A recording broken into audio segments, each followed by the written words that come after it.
Que show de coreografia e que final tenso esse episódio 8 de Demon Slayer, terminando o episódio logo quando o Tanjiro tava ali prestes a passar a peixeira na cabeça do Gyutaro e a gente não sabendo se o golpe realmente vai pegar no pescoço dele e se pegar, se vai realmente fazer algum efeito ou não, porque o Gyutaro ele tá lá, ó, com um sorrisinho no rosto, então a gente já não sabe se ele tem algum plano armado pra conseguir se defender ou se ele já sabe que isso não vai funcionar e por isso ele tá deixando o golpe do Tanjiro ele conseguir entrar. Enfim, só que esse episódio foi engraçado que ele foi muito mais do que só um show de coreografia. A gente sabe que esse arco ele carrega muito da estrutura do arco passado, onde a gente vê um Hashira ele tendo um destaque principal, ele sendo a principal figura do arco e os outros protagonistas eles acompanhando esse Hashira, né? Eles acompanham esse Hashira. Isso aconteceu com o arco do Trem Infinito, onde o Rengoku ele aparece, ele tem um maior destaque ali e todo o resto do elenco, por mais que tenha uma participação interessante, quando entra realmente no clímax da luta, no clímax do arco, eles ficam ali só olhando, praticamente. Só que a gente tem um repeteco da estrutura desse arco agora se repetindo, né? Com o Uzui, ele tendo esse destaque de agora, e os protagonistas, eles acompanhando de novo um Hashira mais forte do que eles, e eles agora, num nível um pouco mais fortes, né? Mais experientes, mais treinados, tentando fazer alguma coisa para conseguir ajudar esse Hashira. Isso foi muito bom que o episódio em si e o arco no geral, ele tenha a consciência disso e ele faça essas referências ao Rengoku. O Rengoku ele aparece não só na perspectiva do Tanjiro, se preocupando e relembrando dele, mas também do Uzui no começo do episódio. Isso foi muito louco, porque o episódio ele começa com o Uzui, né, discutindo com o Gyutaro. O Gyutaro fala, você, né, aposto que você todo bonitão ali do jeito que é, essa genética aí que você tem, todo bombadão, assim, né? Tô parafraseando aqui. Aposto que é talento, essa habilidade de luta que você tem, tudo talento. Isso aí você não treinou nada, você não precisou de nada. E ele não sabe de nada. E a gente até não sabia de muita coisa, né? Na verdade, o Uzui, ele passou por poucas e boas. Ele viu muita gente morrer nas mãos deles, nas mãos dele, por mais que a gente não tenha visto isso. Na verdade, ele até referencia 2 Hashiras que esse sim, ele fala que pouco tempo depois de já ter pego numa espada, se tornaram Hashiras. Um deles, o Himejima, que seria o Hashira da pedra, e também o Tokito, o Hashira da névoa. Esses a gente ainda não sabe como eles se tornaram Hashiras, e inclusive, tô querendo fazer um vídeo essa semana aí, quem sabe, sobre como cada caçador se tornou um Hashira. Só que para isso eu preciso que você esteja inscrito no canal e com o sininho ativado, meu amigo. Só assim eu vou saber se vale a pena trazer esse vídeo ou não, galera. Então, nesse momento, além dele lembrar desses 2 Hashiras, ele lembra também do Rengoku. Ele mesmo assume que não consegue ser como ele. Ele não consegue se comparar, ele não consegue se enxergar num grau de grandiosidade que o Rengoku ele teve em vida. Ele deve ter visto, caraca, mano, foi isso que ele fez? Foi só os relatos do que ele fez no último arco, antes da morte dele, ele fica, cara, não tem como. Não tem como eu barrar isso, não tem como eu competir com isso, né? Então foi muito legal que a gente já vê toda a estrutura dos arcos, a perspectiva do Tanjiro que aparece depois, durante esse episódio também, mas o Uzui também, mais alguém que se compara e a gente tem essa lembrança do Rengoku durante o episódio. Então a gente conhece um pouco da história do Uzui nesse episódio, a gente fica sabendo que eram 9 filhos no total e no fim sobraram apenas 2, onde o irmão mais novo dele, né, no caso referente ao Uzui, era idêntico ao seu pai, que acreditava que os subordinados eram apenas peças a serem utilizadas e as esposas eram nada além do que incubadoras. Estavam ali realmente só para parir, só para serem usadas mesmo, né? Então, essa perspectiva foi passada para esse filho, só que o Uzui, ele não absorveu isso. E olha só que louco, né? A gente teve toda a impressão, talvez negativa no começo do arco, onde ele tinha. Que história é essa dele ter 3 esposas, né? Que história é essa dele pegar a garota e sair dando tapa na bunda dela? Eu fiquei, caraca, mano, realmente. Só que você vê agora o lado positivo do personagem, dele não querendo seguir toda essa doutrina, né? A gente já tinha até visto antes dele dizendo para as esposas dele, olha só, vocês não precisam se sacrificarem. priorizem a vida de vocês. Caso aconteça alguma coisa, uma situação de risco, vocês corram. Vocês priorizem as vidas de vocês. Não tô nem aí. Então a gente tá vendo agora um pouco do lado bom desse personagem também. Então o fato do Uzui ele querer ser diferente do que foi ensinado, né, dentro da doutrina da família dele de shinobis, isso é meio que um fardo. Por mais que a gente não veja também isso na íntegra dele sofrendo, algum conflito dele conversando com o pai e ele tendo alguma dificuldade dentro da estrutura familiar dele, por mais que a gente não veja isso, isso é pelo menos relatado pra gente que é um peso pra ele. Afinal, se a gente considerar pelo menos a teoria, já é difícil pra ele, né, não sacrificar outros companheiros, subordinados que sejam, até as esposas dele em batalha, porque isso às vezes pode prejudicar realmente, né, ele ter que carregar pessoas mais fracas junto dele, ele ter que salvar, ajudar essas pessoas, assim como ele tá fazendo também, e ele fez também nesse episódio, e ele fez também nos episódios anteriores, no episódio passado, que ele ganhou destaque maior, né? Então isso acaba sendo um fardo realmente, dele ter que lidar com as figuras mais fracas, com vidas mais frágeis. E com isso, ele ganha a admiração até do chefe dele, o Ubuyashiki. Então o Uzui começa blefando sobre o Venom, falando, ah, não, tô bem. Só falta dar aquelas cuspidas de sangue.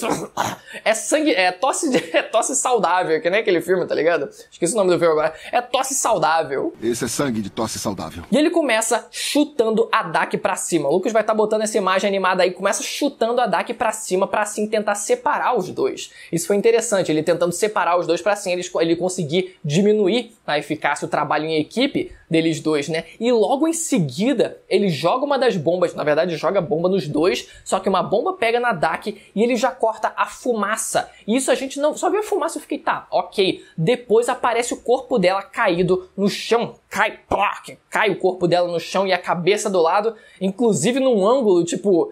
Perdi a cabeça, gostaram? E o Uzui, ele aproveita essa brecha pra atacar o Gyutaro, esticando a lâmina dele ali, ó, pra tentar alcançar ali, ter um alcance ainda maior pra tentar alcançar o pescoço do Gyutaro e pega ali meio que de raspão, o Gyutaro consegue se defender, mas meu amigo, foi bonito, ele fazendo pressão só nos dedos pra conseguir fazer a lâmina chegar mais longe. Depois aparece o Zenitsu, o Inosuke e também o Tanjiro. O Tanjiro, inclusive, ele não só aparece, mas ele já se joga na frente do Uzui, porque ele tá ali, ele tá querendo realmente proteger, ele tá querendo ser quase que como o escudo ali, né? Ser o suporte, mas não o suporte que vai ficar atrás, mas o suporte que vai tentar ficar na frente para proteger aquele que ele viu que estava envenenado. E nessa hora, o Uzui, ele dá todo o discurso dele, né? Como eles vão lutar ali em equipe, de forma extravagante e tal. E naquela hora, assim como eu falei no começo desse vídeo, o Tanjiro, ele enxerga o Rengoku no Uzui. É aquele mesmo semblante ali, né? Por mais que eles tenham muita diferença, na verdade, né? Eles têm estilos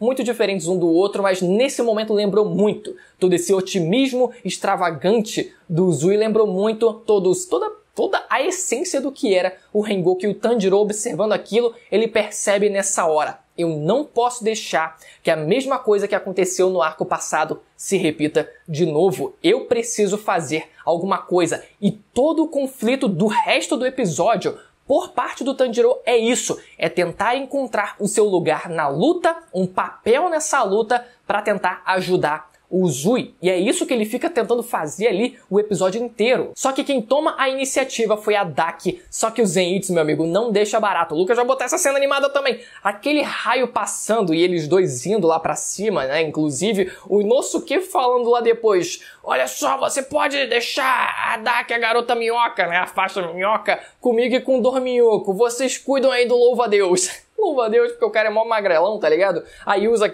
aqueles ataques meio que de foice também, aí fica parecendo um louva-a-Deus. Eu fiquei, cara, exatamente um louva-a-Deus. Até o Uzui, ele fala depois, né, no episódio, caraca, ele realmente parece um louva-a-Deus. E lá em cima do telhado, o Zenitsu, ele fala pra Daki pedir desculpas pelo que ela fez com aquela garotinha que ela levantou ali e começou a sangrar a orelha dela, né? E eu fiquei perguntando, tipo, qual é o propósito também do Zenitsu ficar dormindo se ele vai ficar falando como se tivesse acordado, sabe? É um negócio meio que tipo, como assim? Mas enfim. Só que quando a batalha tá pra começar de fato, o terceiro olho da Daki... Não, é sério, o terceiro olho dela, que na verdade não é exatamente um olho dela, é o olho do Gyutaro que ele fecha e acaba abrindo na testa da Daki, e com isso eles ficam em sincronia, né? Eles na verdade conseguem ver Pelo menos ela consegue ver tudo que ele também tá vendo e provavelmente ele também vê tudo que ela tá vendo, e os dois eles começam a falar na mesma sintonia de voz ali, né? As mesmas frases também, ficou um negócio bem bizarro. Então a batalha começa de fato com o Gyutaro, ele prestes a atacar o Tanjiro e o Tanjiro ali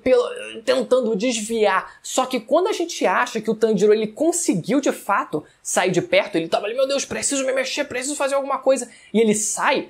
Na verdade, foi o Uzui que jogou ele pra cima. Também bota essa cena animada, Lucas. Joga ele pra cima e ele começa a lutar. O Uzui começa a trocar golpes contra o Gyutaro. E a gente fica pensando, caraca, mano, é foda. Porque o Tanjiro, ele quer fazer alguma coisa, ele quer ajudar. Só que parece que o lugar dele não é no meio daquela luta de titãs. Parece que ele não pertence àquele lugar. E ele precisa ali tentar, né? Ele é jogado pra fora. Ele fica, não.